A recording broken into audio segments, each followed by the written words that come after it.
Hello, guys. And you know that Christmas, New Year holidays, this is a very special period.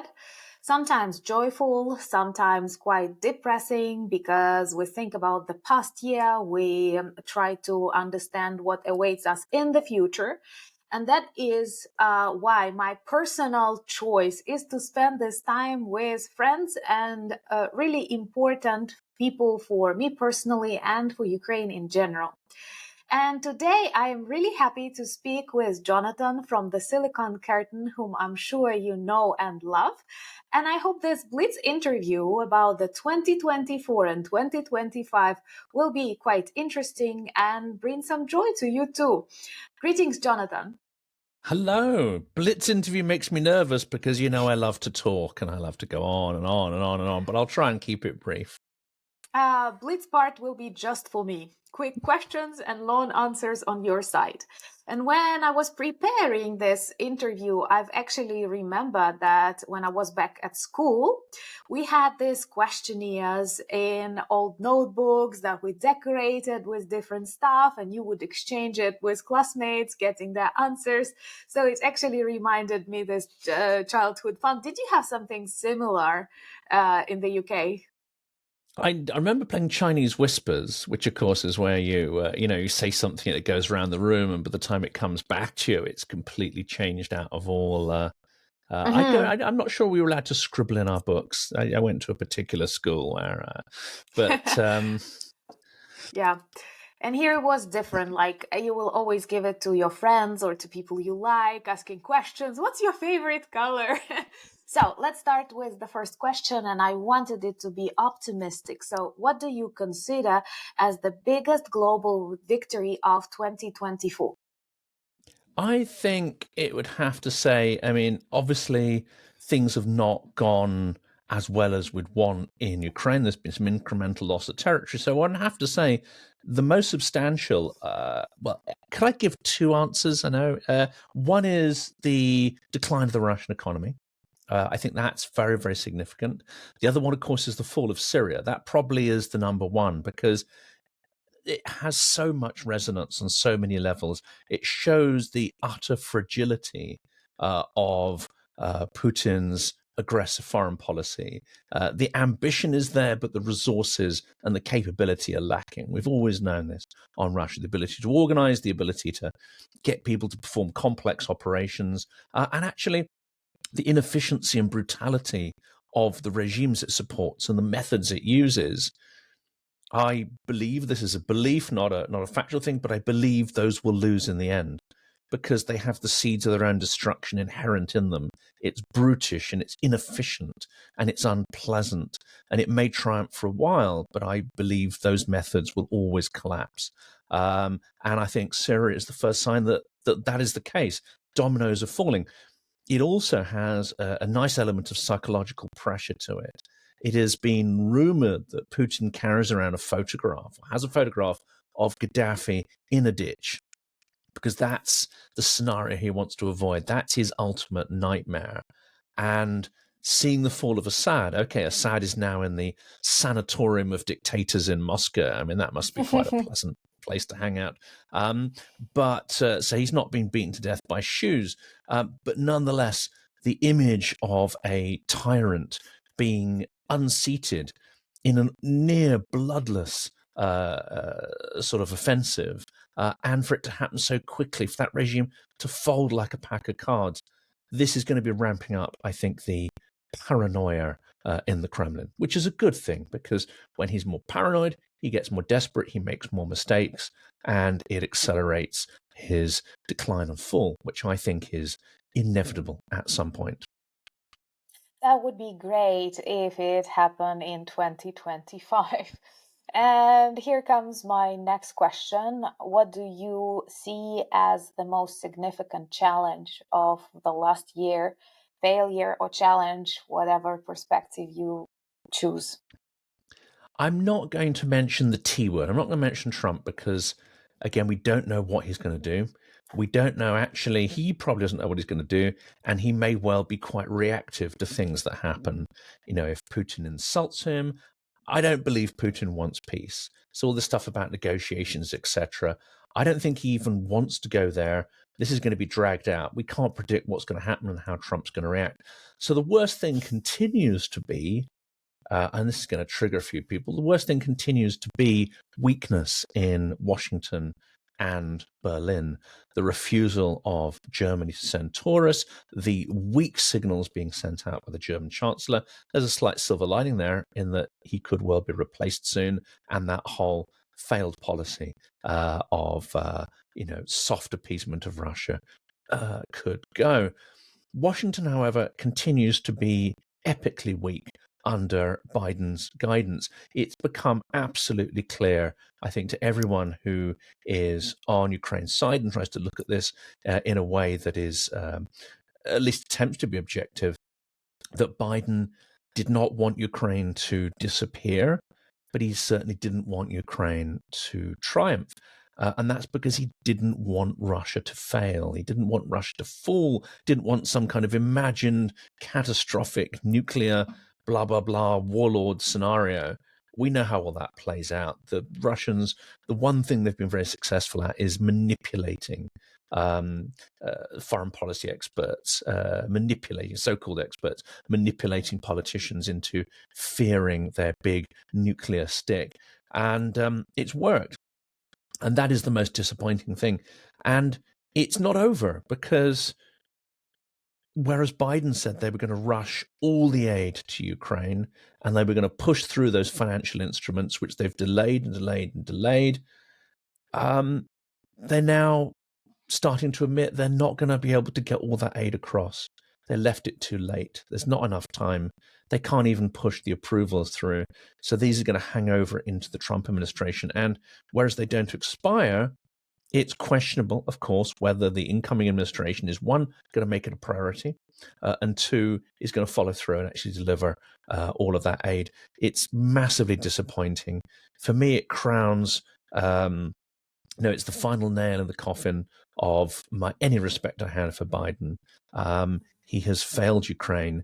He's an epically weak and myopic man, and he has appointed advisors who unfortunately have formed a kind of echo chamber of weakness, passivity, and they simply do not understand how Russia and Putin works, and they have not dealt with him in the appropriate way. And I think their behavior towards Ukraine is deeply, deeply immoral. One could also say that the rest of Europe and UK as well are also remiss, because we have not used this time that Ukraine has bought us. We have not used this 3 years to rearm and to plan for rearmament and to build up our defenses. We've kicked that can down the road. So there's culpability all around. It's not just disappointing, of course. It's deeply it's distressing, and it is also shameful, the source of real shame. Thank you so much. I agree with you, but I am also grateful to millions of people who think just like you in the United Kingdom, in the United States, in the European Union, and literally every corner of the world, in Australia, Canada, and keep pushing these governments and persuading them that by appeasing a bloodthirsty dictator, we cannot prevent the sad world war. We can actually provoke it. If you could say something to Putin, Trump, or Zelensky, what would you say? Just like a sentence or two, a message. You can pick one. You can say to all of them, but what would it be? I'd love to have the chance to put some words to Zelensky. I still hold out that may be a possibility at some point. The interview with Zelensky is, of course, the sort of, the golden sort of chalice, as it were. Zaluzhny as well, if he's listening. I'm only down the road. Absolutely. But to Zelensky, that's a difficult one. It's very difficult to know what I would say, because there are a million questions come to mind, and I know that his answers would be deeply fascinating. To Trump, I would just say, rather than a question, I would say, look, the question would be, Trump, what do you want? What is your number one goal from your presidency? And I suspect it would be something like the Nobel Peace Prize. And what I'd be able to say to him is, look, there's a way to get it. Bring down the Russian Empire. You did that, you would do more for humanity than all the leaders put together in the last 100 years. You'd do more to alleviate human suffering and trauma and to increase the progress of mankind if Orkistan, Balochistan to the east was to be brought down, and the last great European empire in history was to crumble. That would be a crowning achievement, which Biden, Obama, all the others put together, none of them would even come close to achieving something like that. So I try and plant an idea of opportunity in his head, something that will feed his vanity and make him feel that he could genuinely go down in history for that. Because I think the levers to achieve this are in his hands. If he pulled those levers sharply all at once, Muscovy is done. And that's a conversation I'd like to have. When it comes to Putin, oh my God, where do I even start? Like banned from YouTube. Remember? I know. Do Russian swear words count? I don't know. Ну Well, чё? Ну чё, мудак? Ну я потом я бы его убил просто и пытался его убить. That's the best. But I'd say to it in Russian, so so the translator wouldn't soften it up. I can tell him straight to his face what I think. Count on me. Ну, да. Чё, чувак? Все уже. Давай, пока. Thank you. Now I want you to speak to Trump and to Putin, and then Zelensky after it's all done. Now, a personal question. What are your personal goals for the coming year? Now this is going to be an interesting year, obviously. First of all, I want to go to Ukraine several times because there are very specific things we want to do. There's the truck, delivering the trucks. There's making the documentary film. Number one, of course, meeting up, making some films, having a drink, getting to see, Anna's Ukraine and hearing so much about it. It'd be good to see it. The book, I really need to get the book out. There's a book coming out of some of the interviews from 2022, 2023. I'd love that to be the first of several book versions that take the best of the Silicon Curtain interviews and sort of squish them down and give people a sort of concentrated format. Those are all sort of big targets there. Obviously, there's a big target for the channel as well. At the end of last year, I was up to about 10,000 subscribers. Now it's 130,000.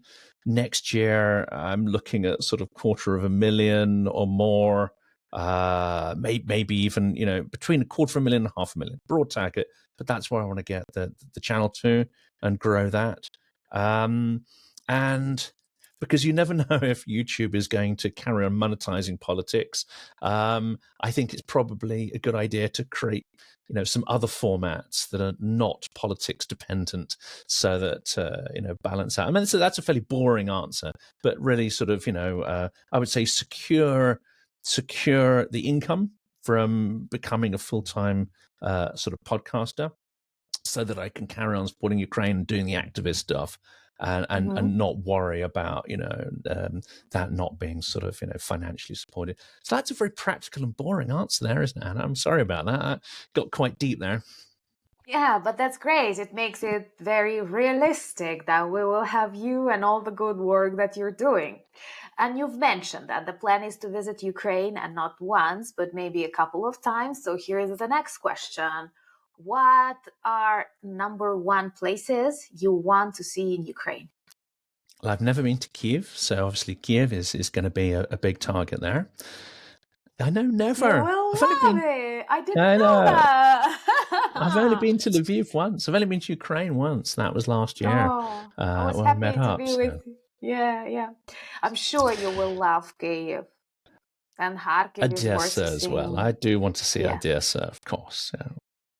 And there's a Black Sea conference happening there. So my good friend, who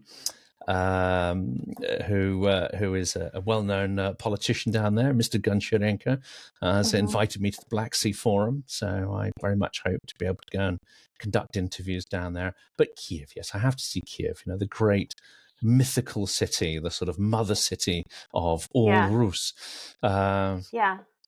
I typically keep low profile and don't advertise Ukraine, not to sound arrogant, but I think it's one, if not the most beautiful city in Europe, because it's very different, it's very diverse, and it's not that like East European as you may imagine, like some of the capitals of the former USSR are. And I think that this strength, resilience, and bravery of our people also changes something in its vibe, in its dynamics. So that will be a great day, you in Kiev. And the other trip, hopefully when the book comes out, what I'm going to try and do is persuade the publisher that we should do one of the book launches in Kharkiv, because that is symbolically, the center of the printing industry, the publishing industry in Ukraine. It is under extraordinary pressure and bombardment. So I think it would be appropriate to do a sort of book reading there. I also have an interesting challenge with the book because the title is, I'm not 100% with the title, but I feel that the title, I think I described to you what the title is, and we're both a little bit like, it's not perfect. But I think it could be subverted. It could be made interesting by the choice of cover. So my other challenge is going to be to find a Ukrainian artist who can design a cover according to, the idea I've got, really bring it to life. And then persuade the publisher that this is the right way to go. This is the right kind of design. So I won't tell everyone the details of that, but that's my other challenge. That's important. I have recently noticed that I do choose books, not only like sometimes you want a particular book, but when you are shopping in a bookstore and you don't know what exactly you want, these decorations, these designs, they do work. They do attract. They do work. They absolutely work on me. I'm very much swayed. I mean, I'm not buying a book today. And I'll go and I'll see something in the window and go like, that's so beautiful. I can't, I need it. What is the best present that you have ever received for Christmas, for New Year? You're going to make me think there. You probably have to go back to childhood and, some, Lego set or something. Yeah, that's good, because that kind of joy we experience as children rarely returns to adults. It does. And, the last few years I've had to buy, if I want something nice, I have to go out and buy that present myself and wrap it up and pretend it's from somebody else, Well, but being able to get what you want is already great. What is the Ukrainian word that you want to learn? I can teach you right now. The equivalent of what? Okay. Another beer, please. So same again. I like your plan.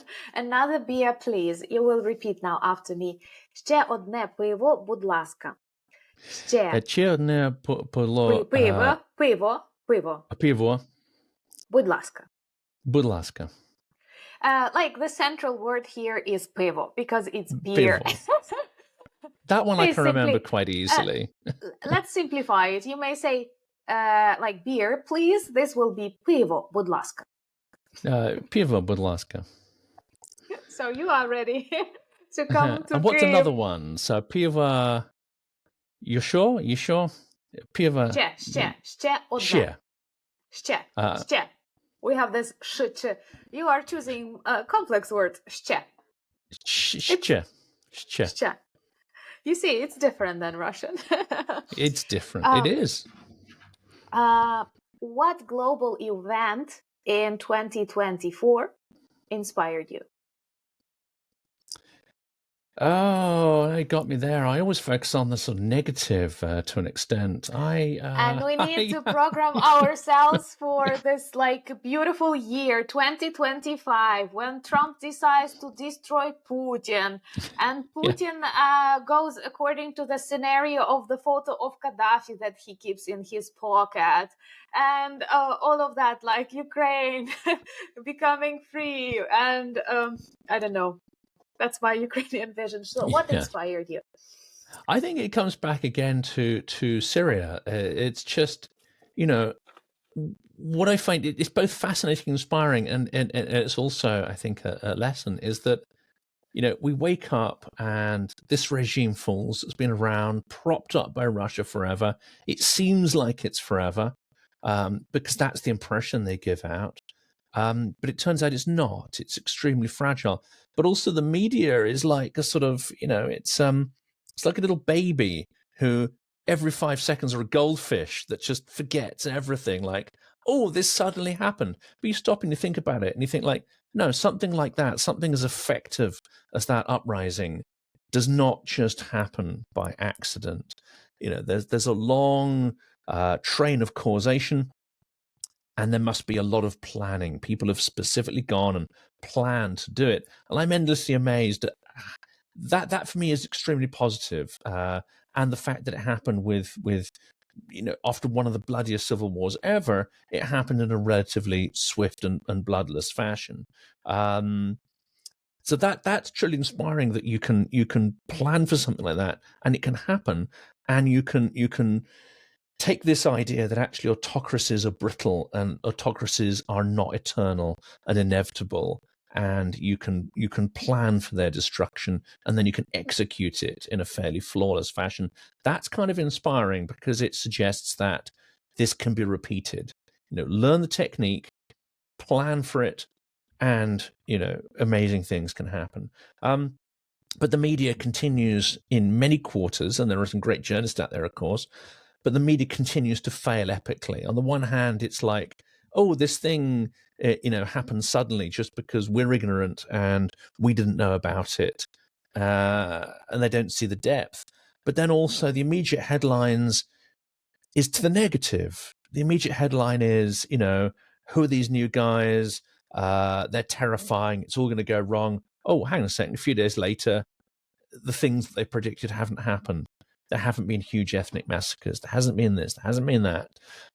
People aren't being beaten in the streets for not wearing hijabs and so on. And so that sort of impulse to negativity and sensationalism that's based on extremely shallow understanding of context, I think that's a lesson to take forward from what essentially is turning out to be quite a positive story, an inspiring story. So learn from it and improve and say, okay, if it can happen here, then it can happen in other places too. I look forward to sub-Saharan Africa kicking Wagner and Russians out Oh, yeah, in the new year. that would be great. Taking into account that Russia loses control of the military bases, it is humiliated. Those people who read fewer of unprepared, like these pro-Russian newspapers, or people who got used to be afraid of Russia, they see this weakness and they can actually act accordingly. I remember how a couple of years ago people were tired of facts. Now it seems that many people are tired of thinking, and this is the only reason why Russia is able of continuing, taking into account huge military losses, North Korean soldiers that had to back up their army, collapsing economy, a loss of geopolitical control. I don't know how people do not notice that. So thank you for underlying these lessons. It was actually one of my questions, the lessons of 2024. So we must be attentive and see all the symptoms of finally collapsing empire. And perhaps the final question: what are your hopes for 2025?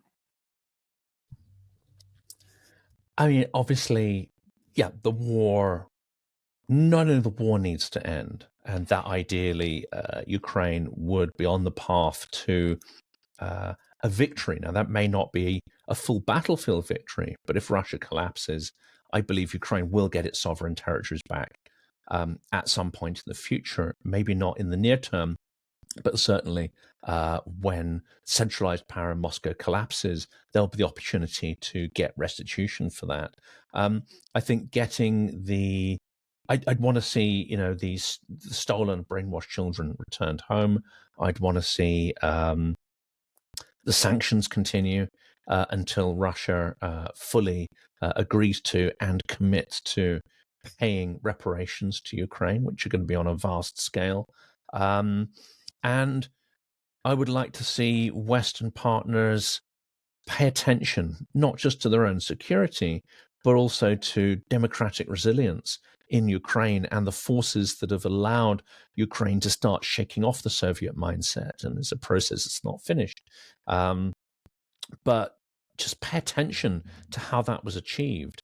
And not think of it as some accidental force or lessons that only have relevance locally. I think what Ukraine has achieved has global significance and great historical significance from the multiple revolutions, but especially the revolution of dignity and the methodology, the toolkit of resisting and overthrowing authoritarian rule. These are things we need to be paying attention to and incorporating some of these learnings into, not have the arrogance to assume that we already have perfect systems, we know everything. We need to start learning from Ukraine in the way that Ukrainians seem to be very open to learning from other people. This, to my mind, is one of the most significant differences between the other place and Ukraine. Ukrainians seem to embrace learning and looking at methods and skills that other people have, and then they'll take it and try to improve upon it. Whereas in the other place, they will copy what they see other people doing, but they will copy it usually in a fairly superficial manner, and then they will resent the person they learnt it from. They will resent them, and they will look at them with loathing and an inferiority complex, and then they will pretend that they didn't learn these things from somebody else, that it came from them and it was their idea all along. So there's a completely different attitude to learning and innovation. And I hope the West pays much more attention to Ukraine and those very significant differences that make Ukraine the ultimate, I think, ideal partner for Western democracy and a partner that can help reinvigorate our societies and our economies as well. Thank you so much, Jonathan. And listening to you, I think about one conclusion that was quite personal. I did not share it often on the channel, but Christmas period is a special season. And when I look at those people who spread Russian propaganda, repeat Russian narratives on Twitter, on YouTube, you can clearly see the level of their IQ, the level of their knowledge of history, their emotions, the way they treat others. And I see this tremendous difference with those who support Ukraine on YouTube, on Twitter, what messages we spread, how we remind the world what is these values, that they are not just words, but these are lives of people. This is freedom. This is respect. And you are definitely one of the lightest and strongest voices, and your channel is a treasure. And I greatly invite all of you to spend this New Year season in a wise way, watching more of the interviews. And thank you so much for doing that. And we need that in 2025. Even after the victory, there is so much work to do because we need to de-zombify 144 million people, if not more. And that's a lot. Thank you so much for coming. I got a question for you, Anna, before we go. I got a question for you. Okay. If you could place a book under the Christmas tree of every one of your audience, what book would you choose so that they could understand Ukraine better? Ukraine better. I first wanted to say that you don't have your book published yet. That would be yours. Then I'm also working on a book that I hope will tell more about Ukraine, explain Ukraine in this friendly manner, like a dinner conversation without complex facts, but with some important things that I think a Ukrainian should tell to the world. There are a lot of history books that I advise, like by Ukrainian historians Pali, Plochy, Timothy Snyder, and Applebaum. I am a huge fan of Peter Pomerantsev and his works on propaganda and um, the truth. I don't remember the complex name, but it's beautiful. Nothing is true, but everything is possible. I love this book even more than No, It's Not Propaganda, so they are definitely useful for a global reader. But let's make it once again personal and emotional. There is one book, it's a fiction book that I think you have. It's a Ukrainian novel, Misto, which can be translated as the city, and it was dedicated to Kyiv of the 20s, 30s, and it beautifully describes the capital of Ukraine. It has interesting plot and very, very, very beautiful Ukrainian language. And it was a bestseller. It was written in Ukrainian by Valerian Podmohylny, later translated in Russian, because these are not similar languages and Russians do not read Ukrainian. And it was super popular. And when you read it, the richness of vocabulary surprises you, the modernity, because it's not like this Soviet crap. There is love, there is sex in that book, there is betrayal. It's like very, very modern. And I was surprised to learn that the author wrote it when he was 27. Like, oh my God, that's insane. And he was one of the Ukrainian intellectuals executed by Stalin. He is a victim of our executed Renaissance. And he lost his life because of Russia, because of Moscow. Imagine how many good books he could have written. And there are hundreds of such intellectuals who disappeared in Sandomir, Siberia, other places of Russia. And it happens for decades, it happens for hundreds of years. It's not about NATO biolaboratories, US proxy, or anything else. It's about Russian imperial character. And the dream of all my generation is to end it with the defeat of the Kremlin and not to pass it on to other generations, because there are new Ukrainian writers that were killed in this full-scale invasion, just as Podmohylny was 100 years ago. Victoria Amelina and Victoria, many Melina, others. many. Yeah. Unfortunately, we can say many others. Thank you for asking. And I hope some new books about the collapse of the Kremlin will appear in 2025. Absolutely. And of course, I can't gift my book under your tree yet, but that'll come later. I need it. But I would recommend, if anyone wants to, what a source for a lot of ideas I've had about Russia is the travels of a gay French aristocrat after the French Revolution through Tsarist Russia. And he was called the Marquis de Custine. And that is possibly one of the most insightful travel writing books. It is truly devastating portrait of Tsarist Russia and authoritarianism. So if people want to, dive into something historical, that's quite a good one to look at. And perhaps it reminds us about one lesson not learned. Nobody wants to open that Russia and help them with their very authoritarian, very traumatized lifestyle. And it keeps repeating itself, just as it was in Tsar times, then in Stalin times, and now in Putin times. Yes, and it has to end. And it has to end. Thank you so much for coming. Have a happy 2025. And we stay in touch. Thank you so much, Jonathan. Thank you, Anna. Thank you for all your support, friendship, and your fantastic, loyal community.